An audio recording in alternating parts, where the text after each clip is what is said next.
Good afternoon, everyone. I'm Ingrid Sturgis, Chair of the Department of Media, Journalism, and Film in the Cathy Hughes School of Communications at Howard University, and I thank you for being here. Welcome to Saddle, Shoes, and Sacrifices, a joint project between the Department of Media, Journalism, and Film and Black Women Unmuted. When Sonya Ross, the founder of Black Women Unmuted, suggested this panel, I said yes immediately. I had just gone to Birmingham this summer for the first time for the National Association of Black Journalists Convention.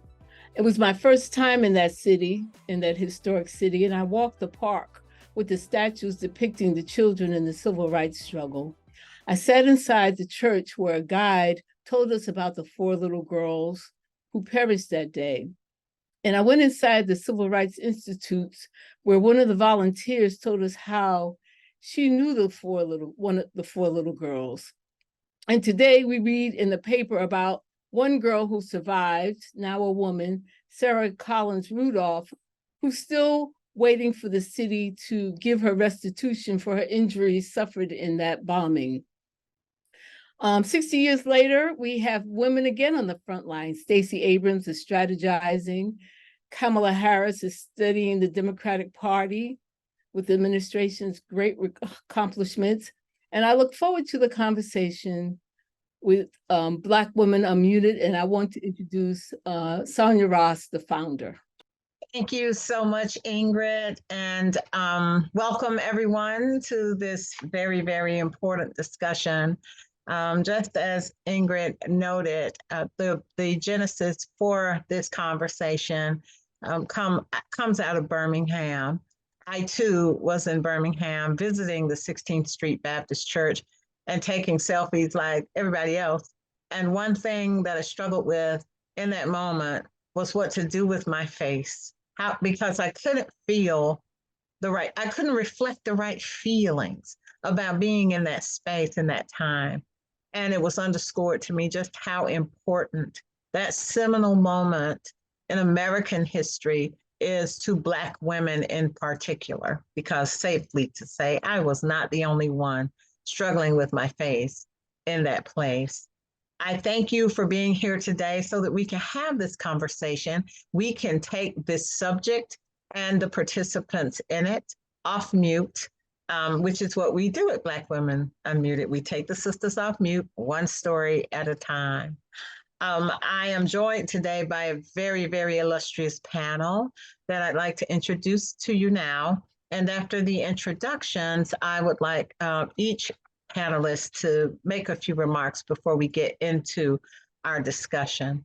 First up, Dr. Andra Gillespie, who is an associate professor of political science at Emory University in Atlanta and an esteemed expert on young people in particular as a demographic in American politics, and Black people in particular as an expert, as a demographic in American politics.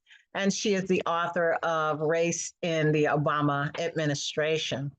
Thank you, Dr. Gillespie, for being here. Thank you for having me. Next, we have Errin Haines, who is editor-at-large for the 19th News, which is devoted to the coverage of women in the American electorate and in American body politic. Errin is long an expert on commenting on these things and a frequent collaborator and conniver with me on issues that affect and impact women in particular, African-American women in general. So thank you, Errin, for being with us today. Good to be with you. Very important. And lastly, we have Ivoryana Neal, who is a junior at Spelman College and a social justice fellow at Spelman, who has made it a passion of hers to study the impact of various social issues on the political behavior of African-American women. Ivoryana, we are very, very glad to have you with us today as well. Thank you for having me. All right, so ladies, let's just get right on into it. And I'll give each of you a couple of minutes or so to talk about this particular subject, what it means to you, and why it is important for Americans to know and understand the contributions of Black women to the social justice movement. I'll start with you, Dr. Gillespie. Well, thank you again for the invitation and for the welcome. It's an honor to be here. I was also at NABJ, and before I left town, because I was only there for a day, I made sure to stop by 16th Street Baptist Church before I left. And it was my first opportunity to go to the building and to see the space and to see the plaque that actually marks the room where the bombing took place. And living in Atlanta, if you ever go to the National Center for Civil and Human Rights, you know that there is part of the permanent display where they do have a memorial to the 4 girls who died 60 years ago tomorrow. What it stands for me is just the idea that nobody was safe under Jim Crow. These were children, young women who had their lives, and for those who survived, had their innocence taken away from them. In some instances were maimed. So the sister of one of the victims survived, but she lost an eye. Lost use of her eye as a result of this particular bombing. And so it kind of shows to me the ways that Blacks had to fight for their freedoms, because they were fighting for basic human dignity and sort of the basic things that everybody should have a right to, that sadly not everybody in this world has. And, it also is part of the strategy of the civil rights movement of the mid-20th century to use children to fight for and advocate for their freedom. And this was definitely something that was key to Reverend Fred Shuttlesworth's strategy in Birmingham, and in particular, the visceral images of these 4 girls having been bombed out at church, or having Bull Connor using water guns and dogs on children actually shows the depravity of Jim Crow, but it also shows young people taking ownership of securing their own freedom. And so there is something about the resilience and the strength and the fortitude, but we always have to ask ourselves, why did it have to go there in order for Blacks to be treated like the full citizens that we are? And so when I think about this also in the context of gender, when we talk about the long civil rights movement, especially when we think about a lot of the key figures in the movement, it's often, focusing on the male clergy. So Reverend Shuttlesworth, Martin Luther King, Ralph Abernathy, Joseph Lowry, and these are all people who should be lauded, but we often forget in a critique of the long civil rights movement is how male-centered it is. And we forget that women were at the forefront of the movement doing a lot of the hard labor behind the scenes. It just wasn't recognized in the same way because it was work that seemed to be tied to women's roles. So whether it's cooking, caring for children, doing secretarial work, these are things that need to be elevated because that's what made the civil rights movement work. Somebody had to type up all of those letters and flyers. Somebody had to be the one to make all the phone calls. Somebody had to write the letters. Somebody had to cook the food to keep people sustained while they were doing the things that they were doing. And so as we honor the people who we usually honor, we also have to remember to honor the women who were beside and working alongside of these men as well. And so in their own way, these young women who sacrificed their lives 60 years ago are also part of that story and part of the freedom struggle, so that it's not just men who are kind of taking all the credit for having liberated Black people. All right, well, Errin, this is a great point for you to pick up where Dr. Gillespie left off. Yeah, absolutely. Again, I'm just so thankful that we are taking a moment to remember Addie Mae Collins, Cynthia Wesley, Carol Robertson, and Denise McNair, because, we're in a season where we are kind of marking a lot of these milestones. Obviously, President Biden just marked, the 58th, I believe, anniversary of Emmett Till's assassination. We've just seen the March on Washington 60th anniversary commemorated, and we know that just a month after just the soaring moment that was the March on Washington, you had this bombing in Birmingham, which really had such a profound effect on the movement, and these girls who never wanted to be a part of that civil rights struggle in that way, their voices, their young lives snuffed out. I am somebody who, because I spent most of my journalism career writing about race and then the intersection of race and gender. Even in thinking about the civil rights movement, I usually am thinking about the women and the girls who were central to that movement, not people that other people always are necessarily centering or platforming. But I think because of my own identity as a Black woman, I can't not think about the women who contributed in such a huge way to that time. And so, you think about, you can't help but think about how young these girls were, the short lives that they lived, but obviously the lives that they were unable to live. I think about the reality that these girls would have been in their 70s today. That's my mom's age, and so this is not ancient history. This is history that is still very much present with us, and these girls are on a continuum that continues even to present day. You have Black girls, Black women giving their lives in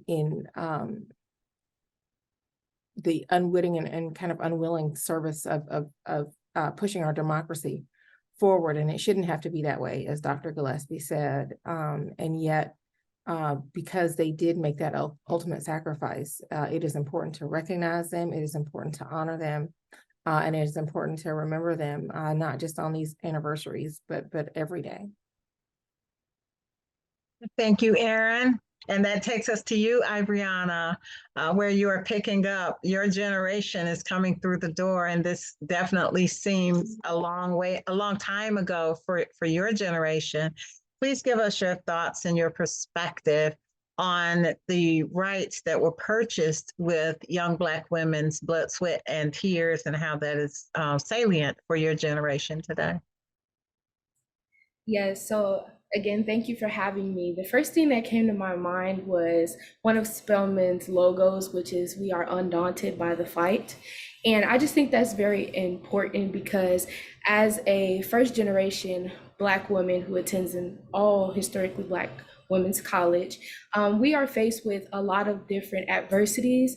And I also think that these young girls, though they did not know what was going to happen to them, their stories were able to change lives for millions. I know Spelman has a special curriculum, I'm sure as Howard does as well, and it's ADW, which is African Diaspora World History.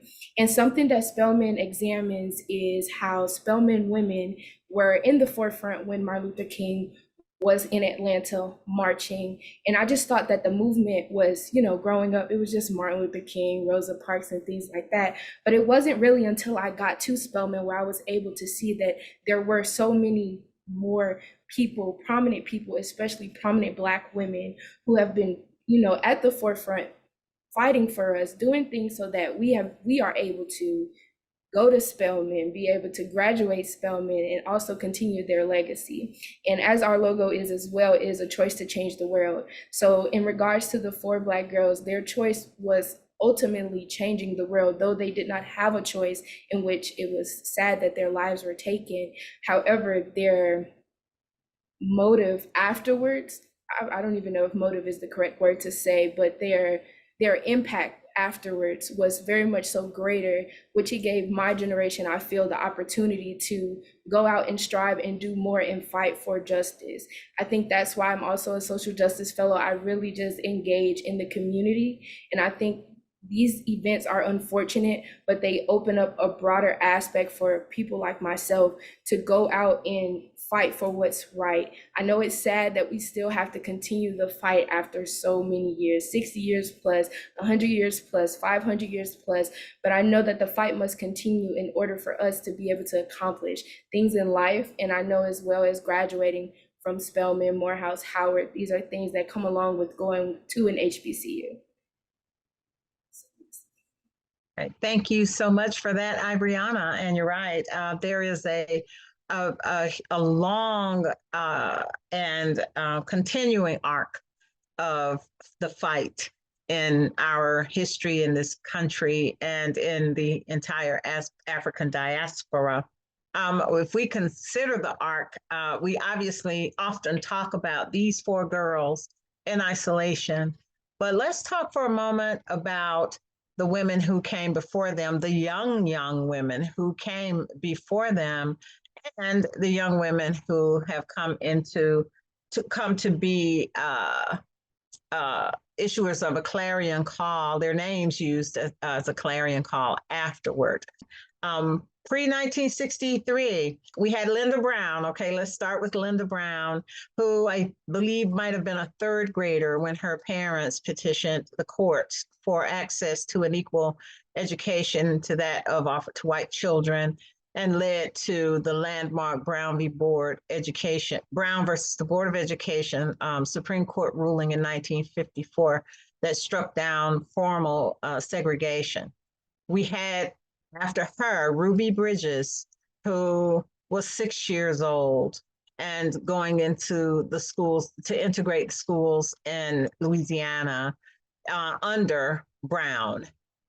We also had, long before Rosa Parks, Claudette Colvin, who took a stand against segregation in public transportation well before Rosa Parks, even though Rosa Parks was definitely a household name and Claudette Colvin did not become one.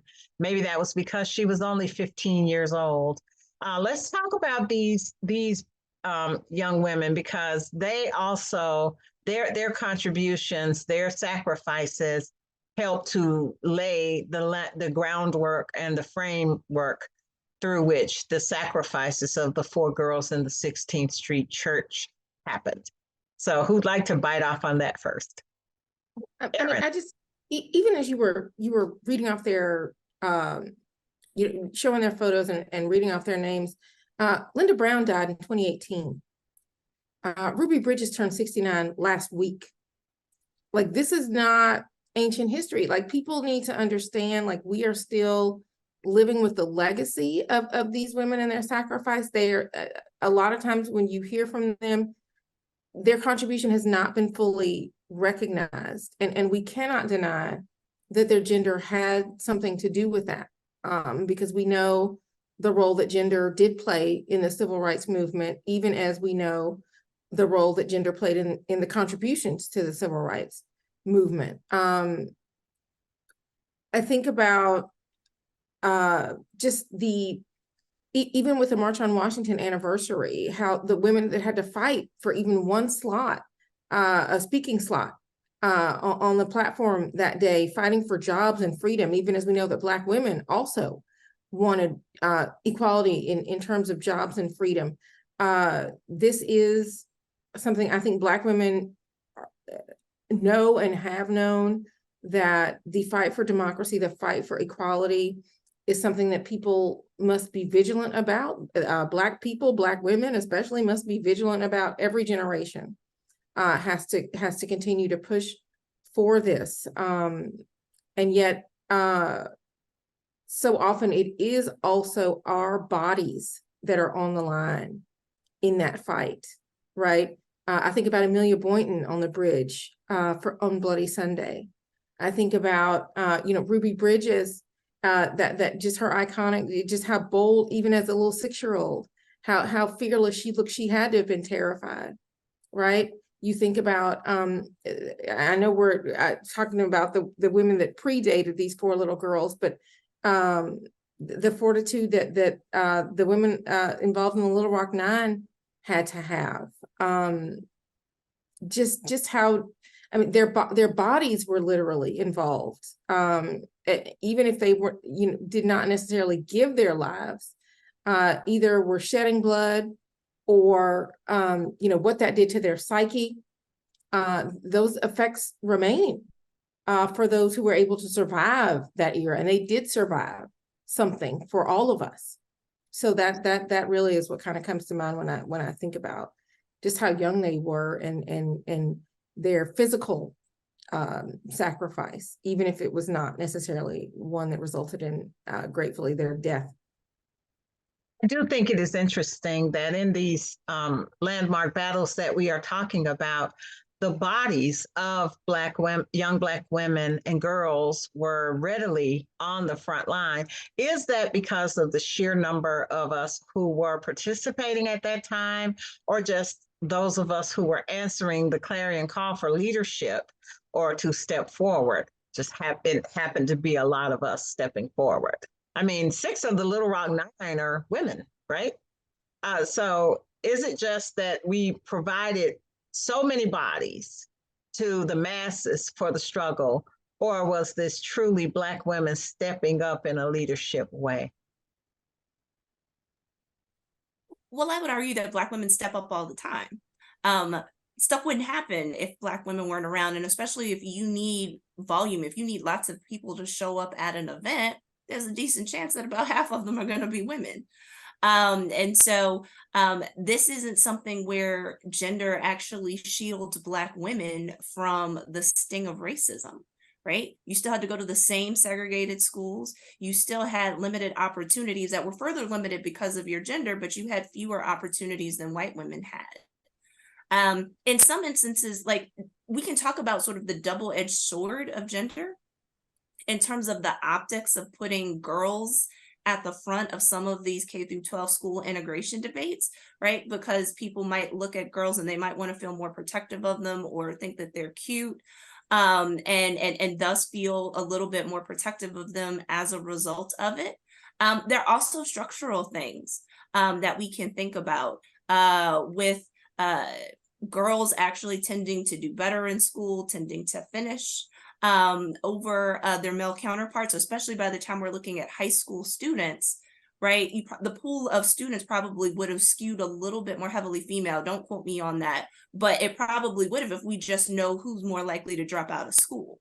And at that time, why there might have been extra pressures on Black boys to leave, either because they were falling through the cracks or because of poverty or because of other types of issues. So it's not surprising at all that that girls were going to take that risk because they might have had the greater ability to be able to do so. But I think the downside of it that we don't think a whole lot about is the idea that Blacks, for better or worse, never really got to benefit from the idea of the cult of womanhood. So the idea that Black women needed to be protected from anything.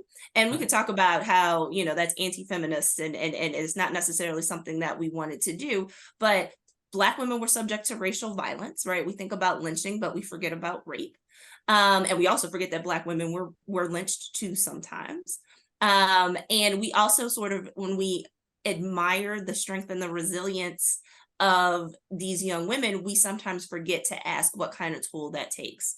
And not really think about and consider sort of how emotionally draining this was on the people who were involved in this.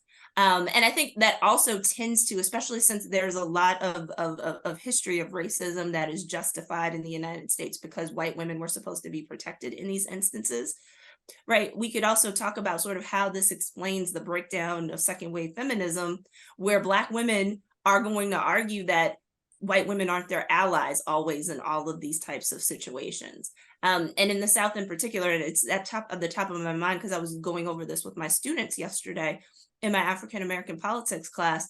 If we think about mothers' movements, right? So we look at mothers' movements now on curricular issues, including CRT today, that are being led by white women, right? It's mothers who were at the forefront of some of those movements to block integration during this time period as well.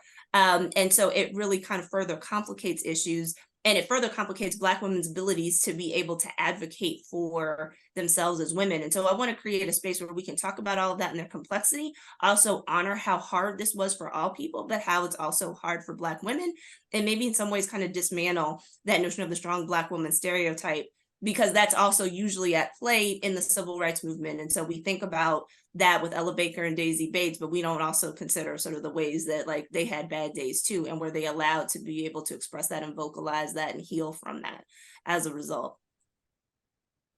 Now, it's abundantly clear that in the years leading right up to 1963 and leading right up to September 15th, 1963, that we were the foot soldiers.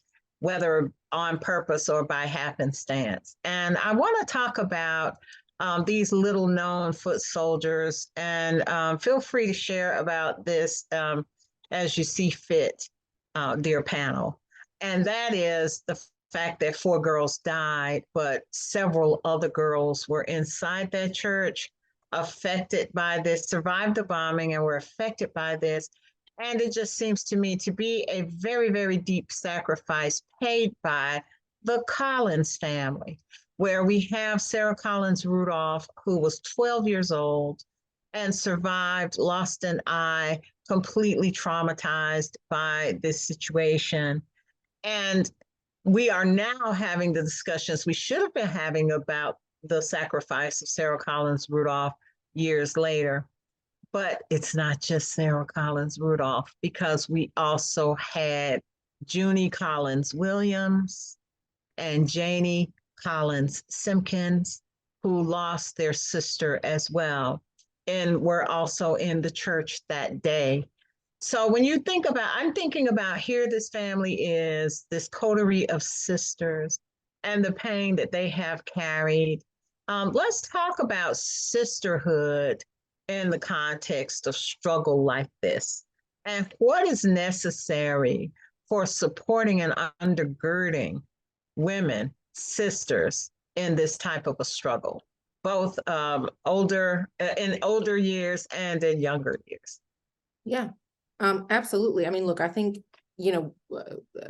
picking up on a point that Andra was, Dr. Gillespie was making earlier, I just want to say, one of the reasons that you saw Black women at the forefront in terms of our activism, the Black church, I mean, which is populated with Black women, and because so much of the civil rights movement was rooted in the Black church, of course, you're going to see a lot of Black women being active in whatever roles that they were able to be active in furtherance of the cause. And those were, whether we're talking about, congregation or spouses of clergy, Coretta Scott King, Evelyn Lowry, Juanita Abernathy, you name it, all, participating, getting arrested, putting their bodies also on the line, during the civil rights movement. Fannie Lou Hamer gets into the, she gets active in the voting rights and freedom struggle for access to the ballot. She had an abortion she was sterilized and against her will. And so again, her body becomes part of how she gets involved in the freedom struggle. She didn't ask for that. And then finds out that Black women across Mississippi were undergoing forced sterilization, right? So their bodies. So this whole reproductive rights and justice through line, going back to the civil rights movement and really slavery, if we really want to go there. Black women fighting shoulder to shoulder with white women during suffrage. I mean, I'm at a newsroom that's named for the 19th Amendment, so I got to talk about that struggle. It was frankly safer for Black women to really be leading that cause. We know that Black men were lynched. Black women were lynched too, but to a greater degree, Black men were lynched for trying to participate in our democratic process and to get others to participate. And so, Black women, but Black women's bodies, because they were raped, to try to silence them and to get them to push them out of that fight. We know that happened as well. To your point about the sisterhood, obviously these sisters are still grieving, still have not fully gotten justice, even though we know there was that 2001, by the way, trial in which only one of those bombers was held accountable. But you think about the widows of some of these civil rights icons, or civil rights era icons, Betty Shabazz, Myrlie Evers, Coretta Scott King. They all leaned on each other after their husbands were taken, cut down, in under racist Jim Crow that did not want them to continue the fight for freedom and equality in this country. They had to depend on each other to get through. You think about their children, a lot, the sisters, the daughters, of those men who were killed, who had to come together and bond to try to get through something that none of them ever expected to have to go through, and that not very many people in the world can really understand that they went through. And you can even bring that into the present day. You see these mothers of the movement who have to band together, to lean on each other for strength, for comfort, grieving together. Every time there's a tragedy, yet another one of them is joining this just macabre sorority that they never wanted to be in as mothers. So yeah, I think, the sisterhood, the support of Black women is crucial to those who are left behind, the mothers and the sisters and the daughters and the community that is forced to grapple with the loss each and every time. Black women are at the center of that. Now we know that the Civil Rights Act of 1964 and the Civil Rights Act of 1964, the Voting Rights Act of 1965 were pretty much in peril prior to the bombing of this church. Yes, the March on Washington played a huge role in shaking loose support for that legislation, but it was the alarm and the shock of the crime that resulted in the death of our 4 young girls and the injury to so many others. That progress was purchased with that blood. Now, going forward, can we talk about our fellow Black women who have laid it all on the line and been brought forward as and symbolically in struggle for Black progress? And when I say that, I'm talking about the fruit. Let's talk about Latasha Harlins in Los Angeles and the injustice behind her death. Let's talk about our sisters Sandra Bland and Breonna Taylor, Rekia Boyd, several others. Let's talk about the names that are too abundant to mention, who were the undergird of organizations that were devoted to Black progress. And by that, I mean SNCC, the Student Nonviolent Coordinating Committee. I mean the Black Panther Party, and today's modern day equivalent, Black Lives Matter, and the presence of Black women in these organizations. Let's talk about the fruit and the mode that was created as part of the struggle.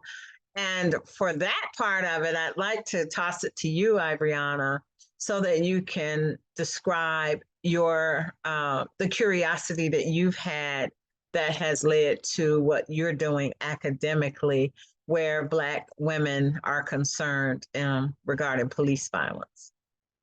Okay, yes. So last summer, I was honored to be admitted into Northwestern's summer research program. I was in their political science department, where I conducted research entitled The Forgotten and Unseen, an analysis of media representation on the killings of Black women.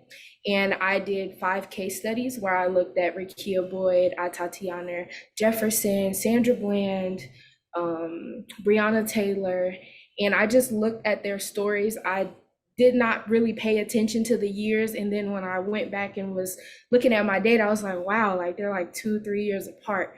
But what I did examine and analyze throughout my research was that in the light of these women being killed, there was like a light of a Black man or boy being killed as well during that time. So in the light of that, their story was somewhat drowned out or even muted per se, that they were never heard of within not even just our community, but non-Black communities as well. So my research pretty much stemmed around how Black women are killed, and once they're killed, they don't even receive proper representation from media decimations, and that's ABC, NBC, CBS. You can do some of the most worldwide news outlets, and their stories are just never told or heard of. Something that I also want to side note is that I always say I'm not here to take away from Black men and boys who've lost their lives at the hands of police, but I just want to bring awareness to these Black women and girls who've lost their lives at the hands of police. Something that I also learned throughout my research is that I cannot label this entitled police brutality, because they never had a trial prior to me conducting the research. So by me saying that it was police brutality, that was like almost as if like I was invalidating my research. So I was told that I have to use the word violence instead of police brutality or excessive force, because they were never brought to a trial. And I thought that was very interesting, as well as kind of sad, that women, and Black women especially, are paid off.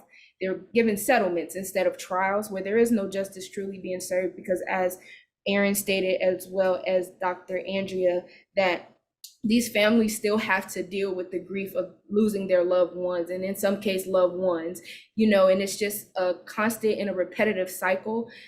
You typically say this, I know this is like not the right thing to say, but I say that the stories are the same, it's just a different name to these stories, because it's a repetition of the same thing. It's just a cycle. And how I thought I could impact my research with others as well as these stories and draw them in was, how can I break this cycle? I know that one person cannot change the world, and I had to also learn that coming to Spelman, one person can change the world, because you're going to keep talking to people, and people are going to keep picking up on what you're saying, and okay, I want to help. Okay, I want to do this, or I may not be able to stand in the forefront, but I know someone who's willing to.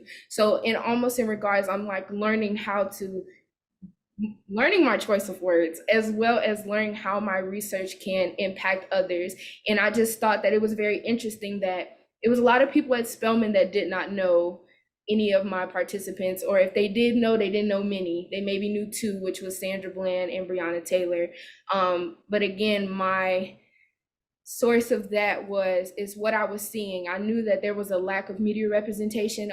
We can get into like how media is broken up into, from world news to Black Twitter to TikTok. But I was trying to focus on the main media outlet source, which is the news that most people, typically older people, watch. And the fact that that was not something where it was broadcasted to even know about, or if it was very minor. Like you might have missed it if it was at like 10 o'clock. So I just thought that was something important to me, especially being a Black woman that attends a historically all Black women's college. So that was my research. I thought there was going to be like a little picture of it, but I don't think so. But that was my research for the summer. And I'm continuing my thesis by looking at dismantling the school to prison pipeline system. And I've just taken very much so interest in juveniles. Coming from Chicago in a low income community, it's just a lot that you experience. And I think being able to tell stories is something very important, because without a story, it's kind of like, to me, it's blunt. Like, I don't really know if it's true. It could be a fable. I don't know. But I prefer stories, and then I prefer research. So I like to hear people's experience with things. And I was actually able to meet Sandra Bland's sister. She was a part of the AME, African Methodist Episcopal, so she came to our church and she spoke with us. And again, speaking to the aftermath of these traumatic events, they stand for more than just death. They also stand for a birth of something, and the birth was Say Her Name. And that's something that I always stand for. I wear it all the time. And it's sad that I have to, and we have to create counter movements in order to get something articulated, to get people's names out there. But sometimes you have to do what you have to do, because it's just not going to get done unless we do it. And that's honestly the truth. So yes, that's my research. Well, thank you for that, Ivoryana. And it does raise a pretty salient question in light of what happened in the 16th Street Baptist Church, in what happened in South Central Los Angeles, in what happened in the home to Breonna Taylor and to Tatiana Jefferson. Should we expect a death of innocence when we are called to rise to the occasion for our people, for Black women? Do we have to be prepared for an ultimate sacrifice, or should we just turn a blind eye to that and reach for a victorious outcome from our own participation? Or do we need to go in fatalistically and say, I could die doing this? Or do we need to say, I have to be a leader? And which will get me back to Bree Newsome in a moment. But should we expect a death of innocence, is what I say, alongside the physical death that's associated with these landmark moments in history? I would actually argue that the injustice already was what killed the innocence. So you don't fight for something unless you don't have it or you recognize that you should have it. And so that innocence was already lost in some ways. And I think that there are ways on an individual level that parents can try to shield their children from as much as they possibly can. But, the truth is, and I'm sure that the developmental psychologists could speak to this better than I can, Black kids become very aware of racial difference and how they're treated differently and perceived as being worse in society. I mean, all we have to do is to think about the Kenneth Clark Doll test in the 1950s, which helped to sort of justify the Brown versus Board of Education decision, to understand that you don't have to say it for Black people to pick up on where they fall in a social hierarchy. So the damage was already done. It's just a question of, can you fight to change it? And the social movement literature actually points us in the direction of saying that Black people are not fatalistic. In fact, social movements don't come out of this fatalistic desire to just stand up against an injustice for the sake of standing up. Usually they really kind of come to a head and hit their apex at a moment where movement organizers, one, realize that they are in a position where they actually have some leverage to be able to make some gains. Those gains are not costless, as we witnessed in the long civil rights movement, as we are witnessing now in the movement for Black lives, but people are pushing at the time that they are and organizing and galvanizing because there may be some type of political opportunity that's there that allows them to be able to do that. So whether it was the gradual opening of post-war American society, where there were certain gains that African Americans were making that did actually make it possible for people to organize in a civil rights movement. So whether we're talking about people moving from rural areas to cities, from people moving from the South to the North and West, to even small things like the integration of the armed services, which is actually pretty big, or the creation of the Fair Employment Practices Commission, which is going to lead to the EEOC, there were certain things that were happening politically, in the United States that suggested that this was an opportune time for Blacks to push the envelope even further and demand more rights. And I would actually even argue that Black Lives Matter doesn't emerge in a vacuum, aside from the organizational capacity and the networks between the organizers of Black Lives Matter. So the fact that Patrisse Cullors and Alicia Garza and Opal Tometi knew each other and could talk to each other and make a decision about using Black Lives Matter as a hashtag, but also that this is happening during the presidency of the first Black man who gets elected to this office, right? That creates a political moment where it's not perfect, right? But Blacks might have actually felt like this might be an opportunity for us to be heard in ways that hadn't been heard before.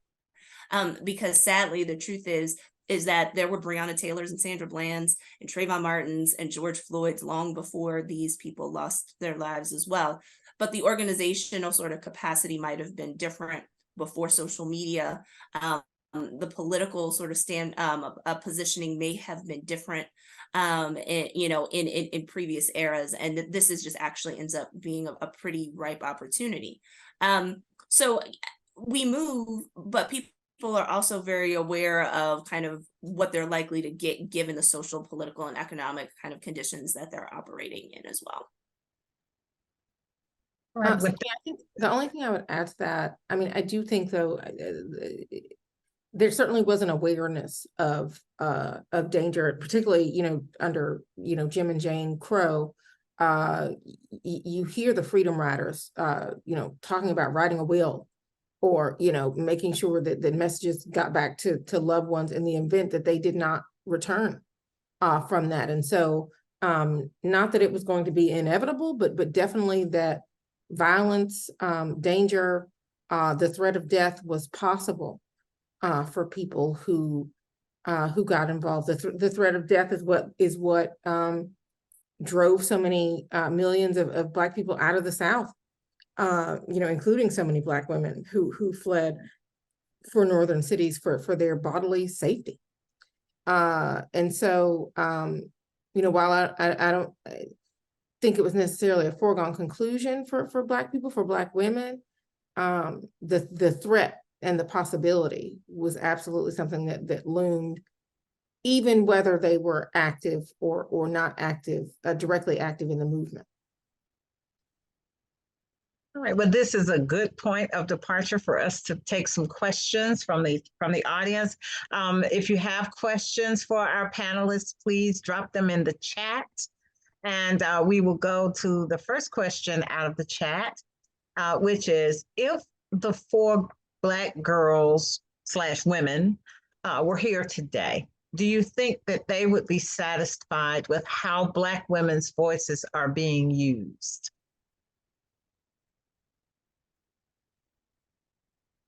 No.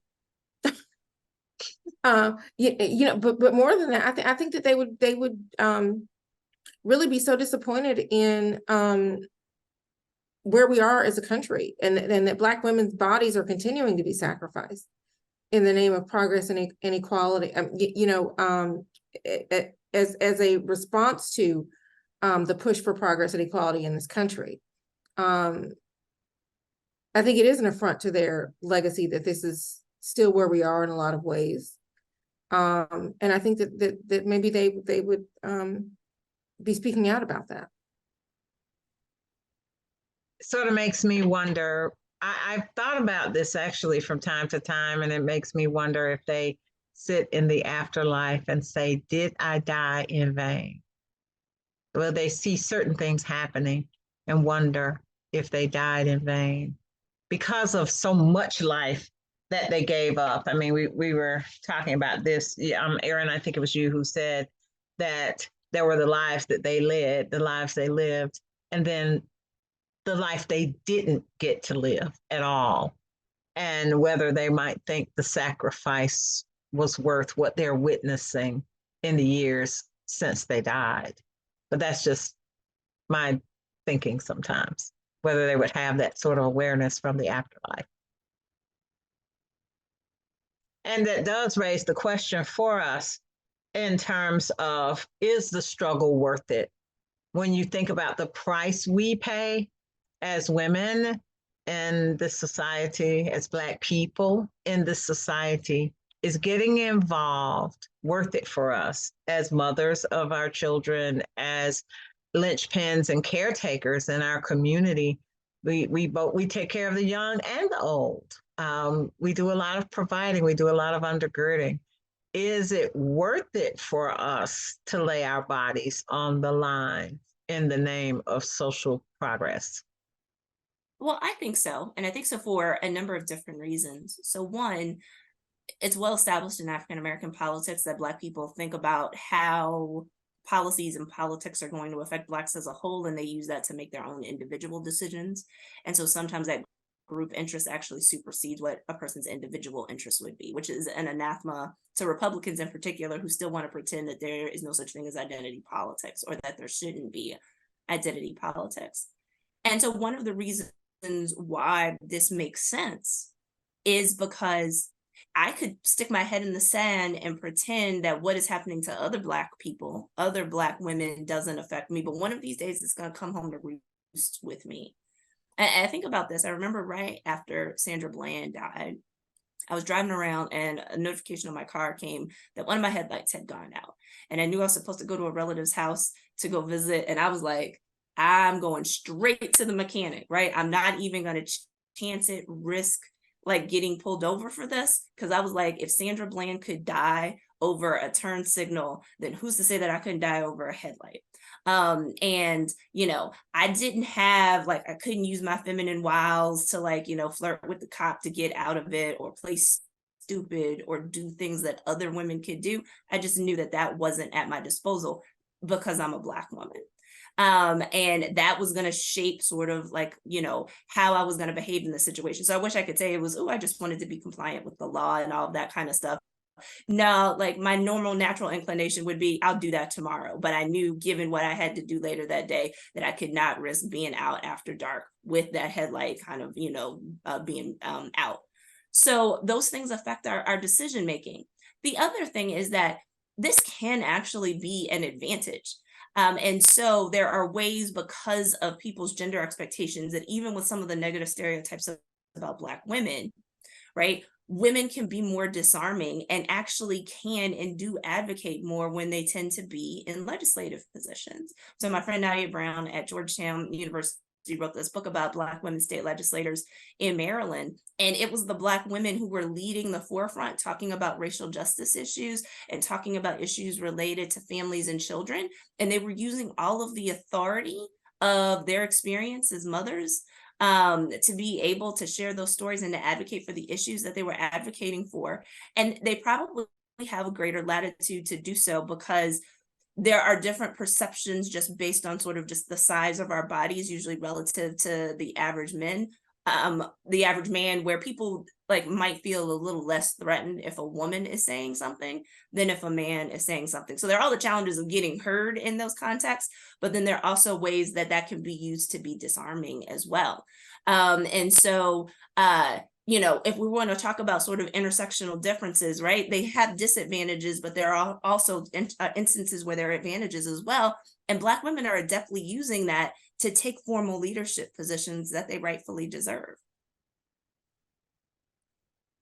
Now, this brings me back around to what I'd sort of put a pin in her a moment ago, and Nikki, if you can bring her back around, and that is the super courageous and amazing Bree Newsome, and what she did in just simply scaling it. Well, it sounds simpler than it was, scaling a flagpole to yank down a Confederate flag in South Carolina. And that incident was one of several that ended up fueling the whole movement to remove Confederate statues and emblems and flags. Is this how we need to do things, where we could just kind of take it into our own hands? Is that what's necessary to bring about the social change? I mean, we've talked about a system where dominated by the very patriarchal Black clergy that relegates women to a secondary role. Should we just run up and snatch opportunity to force change? Is that an effective strategy for us? We do that. We do that. Ida B. Wells did that. You had Fannie Lou Hamer hijacking the convention. She did that. There's a long list of Black women throughout history. Sojourner Truth, Harriet Tubman, who just say, F it, I'll do it. Like that's who we are. Like it is in us to do it, whether we get the credit or not, right? The Black women who have their phone tree on election day. You know, they're not poll workers. They're not official pieces of the apparatus of our electorate, but they say, you know what? No, I have to do what needs to be done here. And so, yeah, I mean, I just think it is in our DNA to do that, and that we will continue to do it because we don't know how to not do that. Do we pay a price for being that way? What is that price? I mean, maybe that costs us our ability to be coquettish and flirty, and but we're not afforded that anyway. Just as Andra said, I mean, we are not seen that way anyway, and so sitting on the sidelines, not getting involved, not trying to make things better, not just for ourselves or for our community, but for this country. We don't have that to lose because we never had it anyway, and we will not be seen that way if we do not do it. Okay. Well, you know, conversely, you had some sisters who stepped up and made things happen, and made the Black Lives Matter movement happen, and came upon really, really aggressive criticism for doing what they did. This happened. Do they now get credit for it being a good thing, or can they get credit for this being a good thing? Because even today, when someone mentions Black Lives Matter, it turns into those young women who didn't do it right, who didn't make it happen the proper way. there are things that when historians go back and look at Black Lives Matter, we can talk about the good and we can talk about the bad, but then there is just the neutral stuff where you can leave value judgments out of it and talk about what they're doing, who they're inspired by, and the impact that it had. So, I'm not here to argue about house purchases or, people looking like they're hogging particular agendas, and I don't want to get in those petty fights. What we know about Black Lives Matter is how it was formed, how it was trying to build on the civil rights movement of the mid 20th century, how it was trying to to improve upon the very patriarchal, hierarchical sort of organization of the mid 20th century civil rights movement to be more inclusive, right? And so the idea that you have queer women of color sort of leading this movement and not trying to hide their identity, but saying that if we're going to defend Black people, we're going to defend all Black people, that you go out in the streets for, the preacher or for your Rosa Parks type character, but you also go out into the street for the person who has a criminal record or the person who might be gender nonconforming as well, because if police violence is police violence, then it's violence against everybody. It doesn't matter what type of body or identity that somebody is inhabiting, right? That's not like that's an innovation. You have to give credit for that, regardless of what you might think about something else that happened with the movement.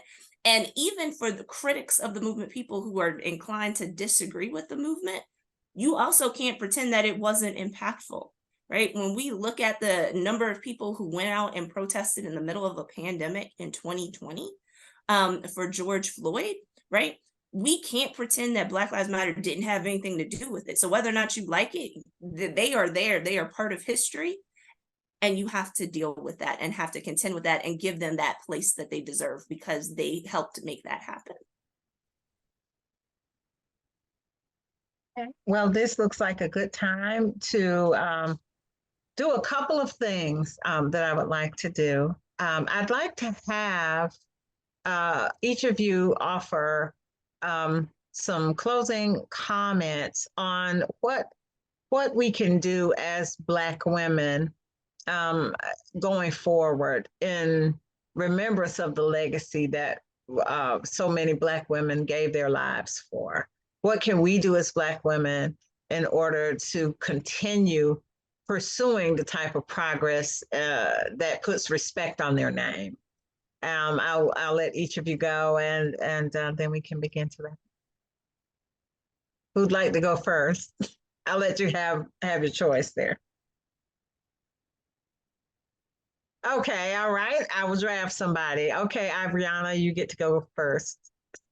Okay, so my advice would be, as a young adult, still growing, still attending a predominantly all Black women college, would be, I don't know how to put this. It would honestly be, stay faithful. It would be stay faithful. You're going to be challenged with a lot of things, especially from counterparts who think that you're not worthy. People who question your intellectual ability, your strength, your mentality. But it would have to be to stay faithful within yourself and know that you're capable and that you're in that space for a reason. And don't doubt yourself because others may make you feel that you're not supposed to be there, but at the end of the day, everybody's in the same room. And I think that's something I've learned while being at Spelman. I think though the loss of these 4 little girls, as well as other Black women and girls, were very tragic, I think these were stepping grounds for young people to see people did die for you. So now you have to take on that. I don't even want to say you have to take on, but you should see that you should take on something that was created in tragedy, but should end in success. That's just what I've been gathering. So I hope that's helpful. Yes, now that's good. Next. All right, I'll go next. I think, I think the takeaway here is to continue to say her name. right? Kimberly Crenshaw gave us this hashtag in 2015. But we've been saying her name long before that. She just put language to it, and I think it is a thing that we have to keep doing. Again, I'm so grateful that we are marking this anniversary. I hope that everybody who is listening to this conversation doesn't let tomorrow go by without remembering these 4 young girls and their sacrifice in some way publicly, so that maybe somebody who didn't know about the 4 of them can learn about them tomorrow, can learn about their sacrifice, and can learn about their legacy and the legacies of all of these women who have put their bodies on the line for our democracy, to make our lives better, to make our lives more free and fair and equal. And so just continuing to say their names, to tell their stories, that is the least I think that we can do. Okay. Dr. Gillespie? You know, I don't think I'm going to say anything that's very different than what my esteemed panelists have already said, but I would just encourage people to remember that citizenship is a 24-hour, 7-day-a-week type of proposition, and we can't stop being citizens. And that means we have to assume the responsibility of citizenship, which means standing up and fighting for the things that we believe in. And that includes justice and equality. And that seems daunting, but it might be less daunting if we do it in community. So the final thing that I would encourage people to do is to embed themselves in supportive networks that are going to actually be able to help them meet those demands of citizenship, because you weren't meant to do it alone. Yes. Don't just listen to Black women, stand with Black women. All right, I couldn't have said that any better. Before we go, and I would like for us to take a brief moment of silence for our fallen Black women, our survivors, and those who love them.